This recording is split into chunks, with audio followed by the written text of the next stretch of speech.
Hello साथियों, ए to Z classes में आपका स्वागत है। और आज हम लोग जो पिछले टर्न पे हमने पढ़ा था कि अनुप्रास किस तरह से जाना जाता है, अनुप्रास के क्या क्या पहचान चिन्ह होते हैं, आज हम उसी के कड़ी में थोड़ा सा आगे बढ़ते हैं कि अनुप्रास के कितने भेद होते हैं।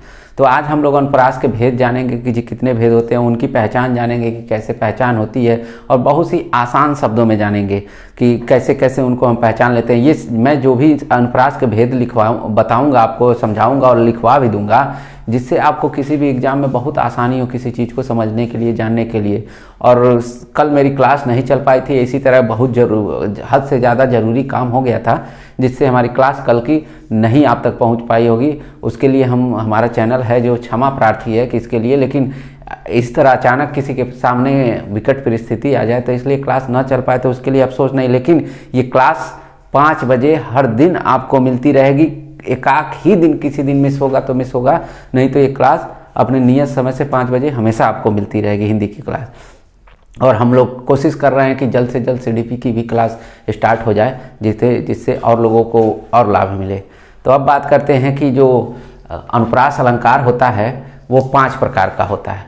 कितने प्रकार का? 5 प्रकार का होता है। अभी कुछ लोगों का कमेंट आ रहा है कि भाई आप लोगों ने हमारे चैनल को सब्सक्राइब नहीं किया है, तो चैनल को सब्सक्राइब करिए, लाइक करिए, शेयर करिए और अधिक से अधिक लोगों को वीडियो को भेजिए कि जिससे वो भी इसका लाभ उठा सकें। तो अब बात करते हैं अलंकार के भेद। अलंकार के भेद। अलंकार के कितने भेद होते हैं भाई? अलंकार के कितने भेद होते हैं आप बताएंगे, अपने कमेंट के माध्यम से बताइए कि अलंकार के कितने भेद होते हैं।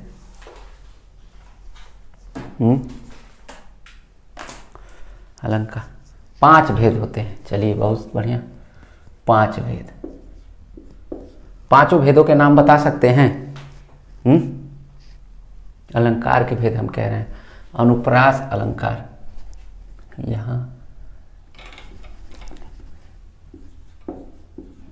आपको अनुप्रास अलंकार है, इसके 5 भेद होते हैं। ठीक, इन 5 भेदों को एक एक करके हम जानते चलते हैं। सबसे पहले एक बार नाम बता दूं उनका आपको शॉर्ट तरीके से। छेकानुप्रास होता है, वृत्त्यानुप्रास होता है, लाटानुप्रास होता है, अंत्यानुप्रास होता है, श्रुत्यानुप्रास होता है। ये 5 प्रकार के अनुप्रास के भेद होते हैं। ठीक, तो इन 5 को हम एक एक करते चलते हैं, समझते चलते हैं और आगे बढ़ते चलते हैं, जिससे आपको कभी भी किसी भी अलंकार में कोई दिक्कत ना हो। जैसे सबसे पहले बात करते हैं इसके पहले अलंकार की, जिसका नाम है छेकानुप्रास। छेकानुप्रास क्या होता है भाई? छेकानुप्रास क्या होता है? आप एक बार कमेंट के माध्यम से बता दीजिए, छेकानुप्रास होता क्या है? इस पंक्ति में कहा जाता है, किसी पंक्ति में वर्ण की आवृत्ति या अक्षर की आवृत्ति, वर्ण की आवृत्ति या अक्षर की आवृत्ति केवल 2 बार होती है। केवल 2 बार होती है, उसे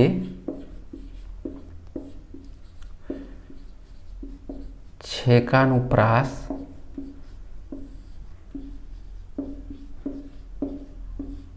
कहते हैं। उसे क्या कहते हैं? छेकानुप्रास कहते हैं।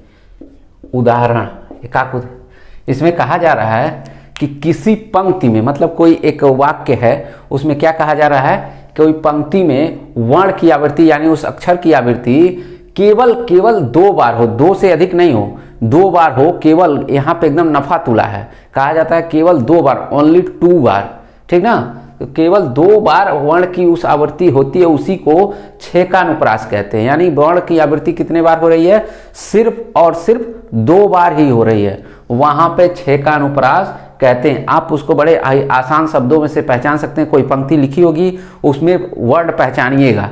वर्ड देखिए एक से अधिक होगा तो वहाँ पर वो काम नहीं करेगा। लेकिन कहा जाता उसी पंक्ति में उसी वर्ड के दो होंगे और दूसरे वर्ड के दो होंगे, तीसरे भी वर्ड के दो होंगे, तो भी वहाँ पे वृत्त्यानुप्रास छेकानुप्रास ही माना जाएगा। ये नहीं कि दो एक में है, जैसे व की आवृत्ति 2 बार हो रही है तो भी 2, स की आवृत्ति उसी पंक्ति में 2 बार हो रही है तो भी 2 ही माना जा रहा है। ठीक, अलग कोई वर्ड होता, कोई अलग अक्षर होता, तब जाके वो बदल सकता था उस पंक्ति में, तब ये छेकानुप्रास नहीं हो सकता था। जैसे कहा जाए सूर समर, ये सुने हैं सूर समर, कभी ये लाइन सुने हैं? सूर समर करनी करही, सूर समर करही कनही करनी करही करही, ये लाइन देख लीजिए, मैंने लिखा है सूर समर करनी करही, सूर समर करनी करही। ये वर्ड क्या है, ये पंक्ति क्या है? ये सूर समर करनी कहीं एक पंक्ति है। इस पंक्ति में देखिए मैंने क्या लिखा है कि वर्ण की आवृत्ति केवल 2 बार हो, यानी ये 100 वर्ण है, 100 वर्ण, यहाँ देखिए 100 वर्ण, ठीक, 2 ही बार प्रयोग हो रहा है। आगे बढ़ के देख लेते हैं कहीं और नहीं प्रयोग हो रहा है, नहीं, ऐसी बात नहीं, केवल 2 ही बार प्रयोग हो रहा है। यहाँ देखिए क वर्ण, ठीक, और यहाँ क, यहाँ पे कितनी बार प्रयोग हो रहा है?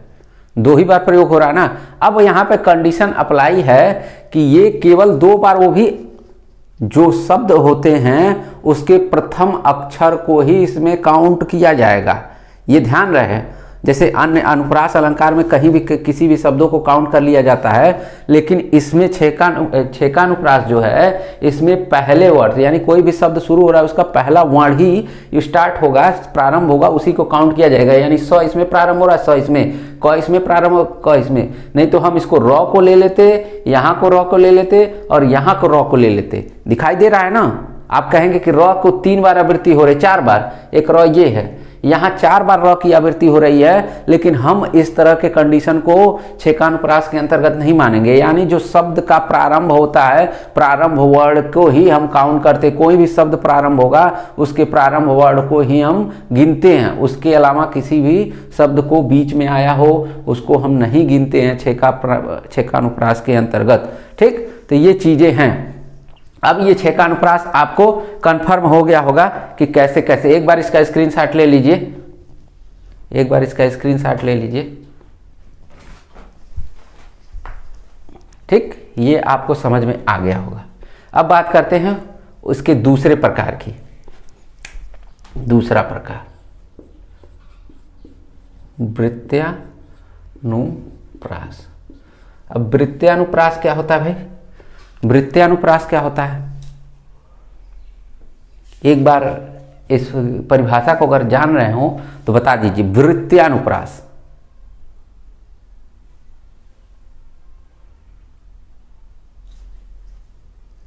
इसमें कहा जाता है किसी पंक्ति में वर्ण की आवृत्ति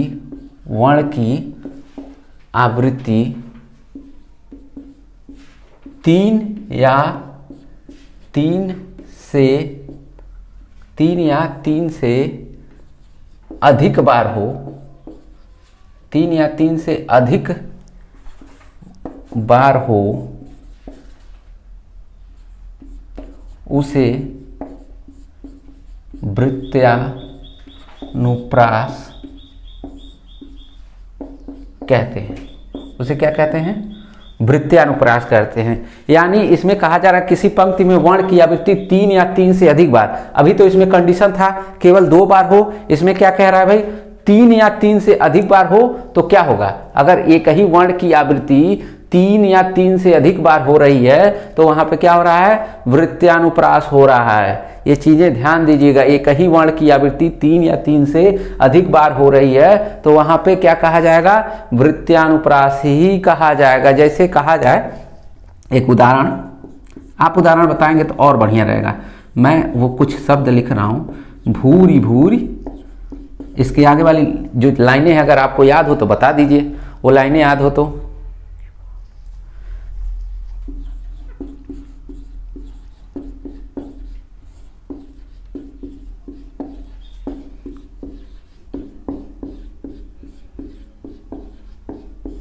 यानी ये इसकी लाइनें हैं। भूरि भूरि भेद भाव भूमि भाग गया, भेद कहा जाता है भूरि भूरि, भेद भाव भूमि भाग गया। यहाँ पे जो शब्द है कौन सा शब्द, भौ शब्द। देखिए जो भौ शब्द है ये कितनी बार आवृत्ति हो रही है, देख लीजिए कितनी बार आवृत्ति हो रही है, बहुत बार, 1 2 3 4 5। जो भौ शब्द की आवृत्ति हो रही है 5 बार हो रही है। नियमतः देखने में 6 बार दिख रही है, लेकिन हम मान लेते हैं कि जो भौ जो आवृत्ति है इसके शब्द के प्रथम ही शब्द पे दिखाई दे रही है, हम उसी को बस गिन रहे हैं। उस हिसाब से भौ शब्द की आवृत्ति 1 2 3 4 5 बार हो रही है, जिससे एक ही में यहाँ पे लिखा भी है ना, किसी पंक्ति में वर्ण की आवृत्ति 3 या 3 से अधिक बार, यानी 2 बार अगर सिर्फ एक ही वर्ण की आवृत्ति होती तो छेकानुप्रास के अंतर्गत चला जाता। अब वही वर्ण अगर 3 या 3 से अधिक बार हो रहा है तो वृत्त्यानुप्रास हो जाएगा वो। तो उसको क्या कह सकते हैं, भूरि भूरि भेदभाव भूमि भाग भाग गया। ये चीजें हैं, भूमि से भाग गया, भूमि से भाग गया। ठीक, भूरि भूरि भेदभाव भूमि से भाग गया, ये चीजें। इसमें भौ वर्ड की देख लीजिए कितनी बार वर्ड जो है, अक्षर जो है कितनी बार आवृत्ति है, यानी 3 से अधिक बार हो रहा है, यहाँ पे वृत्त्यानुप्रास हो जाएगा। अब बात करते हैं लाटानुप्रास। आप सुने होंगे, इसका आपने लिख लिया होगा, इसका लिख लिया होगा लाटानुप्रास। तीसरा जो है इसका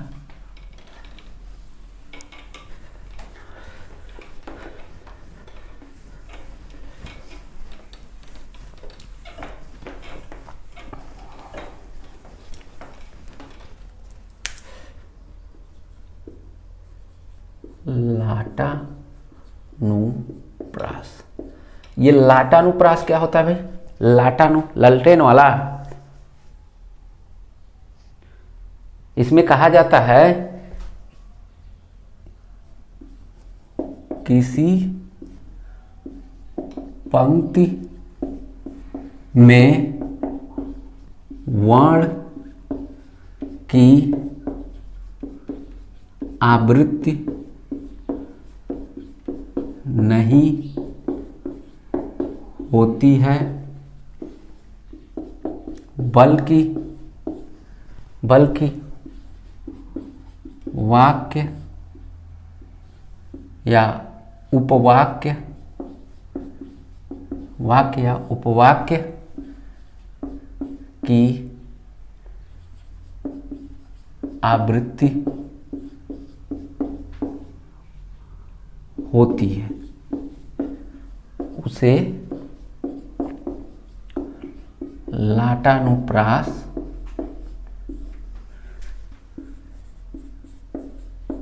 कहते हैं।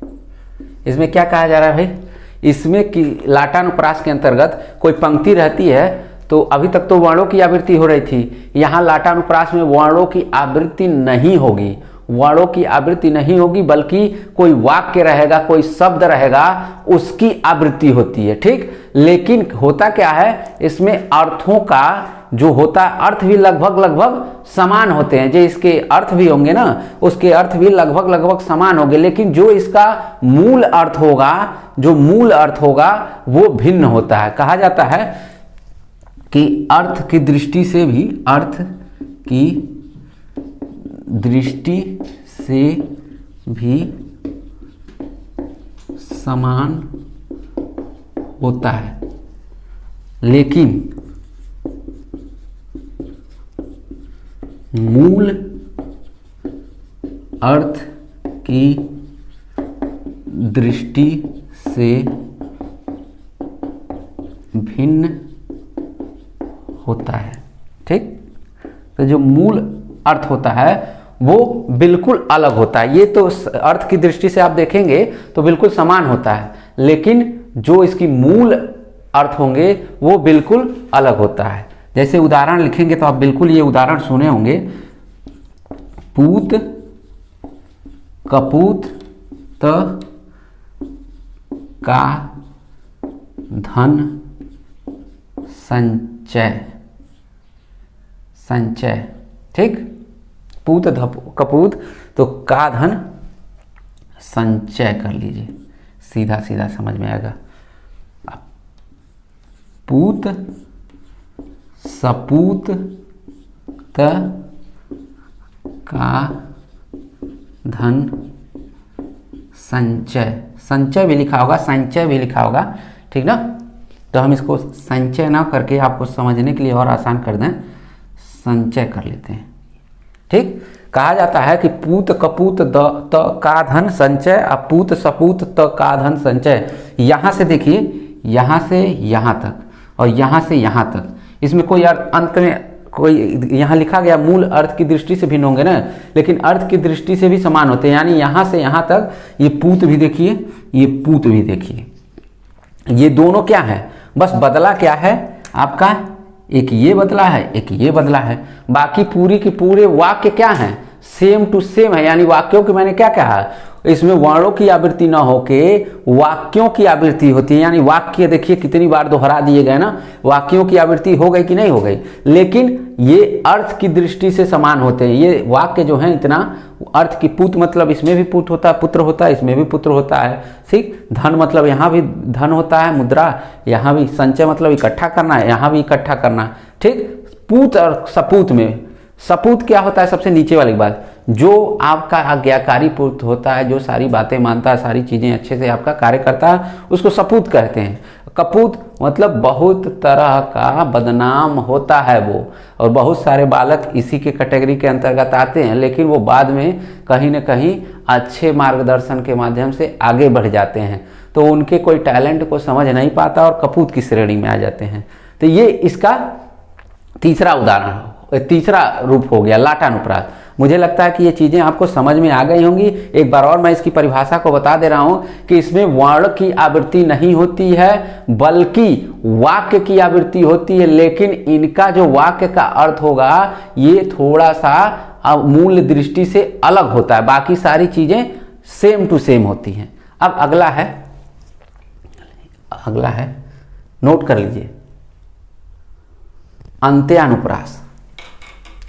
चौथा क्या है, अंत्यानुप्रास।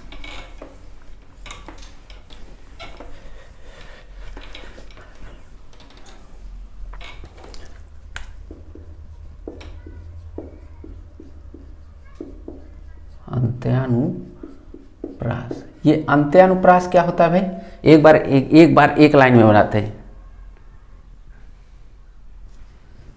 इस पंक्ति में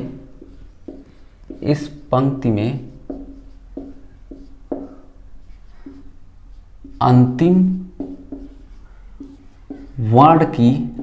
वर्ण की आवृत्ति होती है।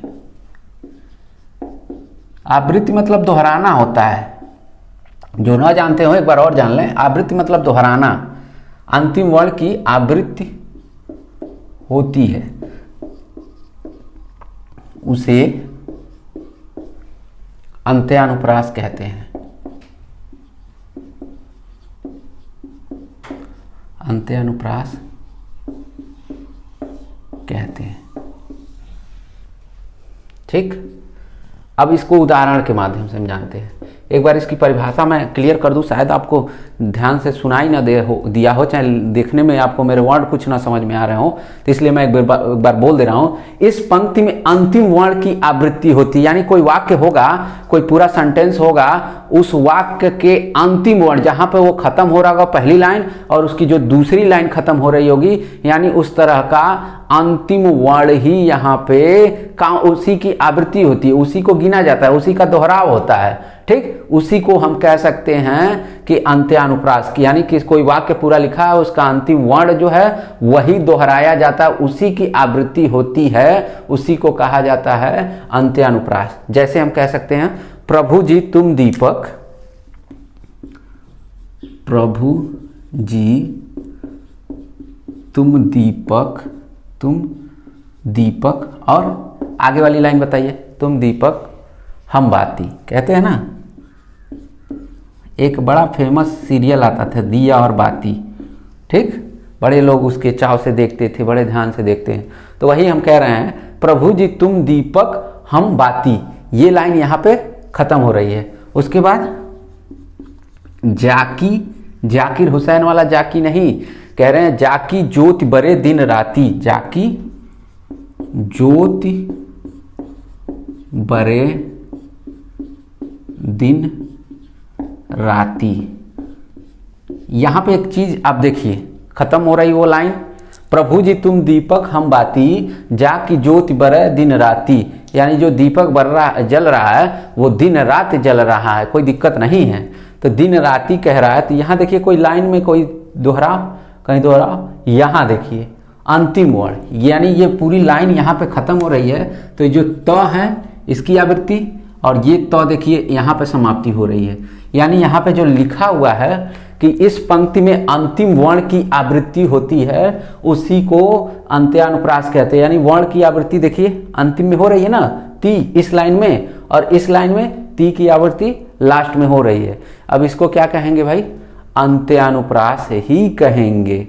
ठीक, कोई कंफ्यूजन किसी को, कोई कंफ्यूजन, कोई कंफ्यूजन नहीं। और लास्ट है श्रुत्यानुप्रास। श्रुत्यानुप्रास क्या होता है भाई, श्रुत्यानुप्रास क्या होता है, आप बताइए श्रुत्यानुप्रास क्या होता है। इसमें बहुत आसान है, इसमें त वर्ग कह रहे हैं, त वर्ण नहीं कह रहे हैं। त वर्ग होता है ना, त वर्ग क्या होता है, त थ द ध न, ये है ना त वर्ग, यानी त वर्ग की आवृत्ति होती है, इसमें त वर्ग की ही आवृत्ति होती है, त वर्ग की आवृत्ति होती है। यानी कोई पंक्ति होगी तो उसमें त वर्ग ही ज़्यादा से ज़्यादा होगा। ठीक, कोई पंक्ति आपके सामने होगी तो उसमें त वर्ग की ही आवृत्ति होगी, यानी त वर्ग, त थ द ध न, यही त वर्ग होता है। त वर्ग कहें या पूरा शब्द कहें, त थ द ध न, इन्हीं वर्णों की आवृत्ति उस पंक्ति में सबसे ज़्यादा बार हुई रहेगी, इसीलिए इसको श्रुत्यानुप्रास कहते हैं। जैसे उदाहरण, दिनांत था, दिनांत था, यानी दिन का अंत था, वे थे दीनानाथ डूबते, थे दीनानाथ डूबते, डूबते हो गया। दिनांत यानी दिन का अंत था, दीनानाथ डूब रहे थे, यानी जो सूर्य की किरणें थी वो डूब रही थी। सधेनु, सधेनु आते, सधेनु आते, सधेनु आते, गृह गवाल बात थे, गृह गवाल, गृह ग्वाल बात, गृह ग्वाल बात थे। दिनांत था, थे दीनानाथ डूबते, दिनांत था, थे दीनानाथ डूबते, ग्वाल बाल, ग्वाल बाल थे, ग्वाल बाल थे। ठीक, सधेनु आते, गृह ग्वाल बाल थे। अब इसमें देखिए कि त वर्ग की आवृत्ति हुई है ना, एक त, थ, द, न, देखिए न, फिर थ, है ना। देखिए इसमें कैसे पहचान लिए आप कि इसमें वही चीज़ों की आवृत्ति हो रही है। नीचे वाली लाइन में भी वो कंडीशन लागू हो रहा है, सिर्फ ऊपर वाली चीज़ों में नहीं त वर्ग लागू हो रहा है, इसमें भी वो त वर्ग की आवृत्ति बार बार हो रही। त वर्ग की आवृत्ति, मैं त वर्ग बोल रहा हूँ तो सिर्फ त नहीं कह रहा हूँ, त वर्ग कह रहा हूँ, त वर्ण नहीं कह रहा हूँ, त वर्ग, यानी त वर्ग के अंतर्गत त थ द ध न, इन शब्दों की क्या, इन वर्णों की क्या हो रही है, आवृत्ति हो रही है। सिर्फ इन्हीं तरह के वर्णों की आवृत्ति हो रही है और सबसे ज़्यादा हो रही है त वर्ग की। और भी वर्णों की आवृत्ति हो रही है लेकिन सबसे ज़्यादा त वर्ण की आवृत्ति हो रही है, तो जिससे हम कह सकते हैं कि ये श्रुत्यानुप्रास है। ये आपको अच्छे से समझ में आ गया होगा। आई होप ये क्लास आपको पसंद आई होगी। और आज आप लोग अनुप्रास अलंकार के जो पांचों के पांचों भेद हैं इसके बारे में भी जान चुके होंगे। और जितने लोग हैं क्लास को अभी तक नहीं देख पाए हैं, अधिक से अधिक लोगों को जोड़ें और अधिक से अधिक लोगों को लेके आए भाई, वीडियो को देखें और अधिक से अधिक मात्रा में देखें।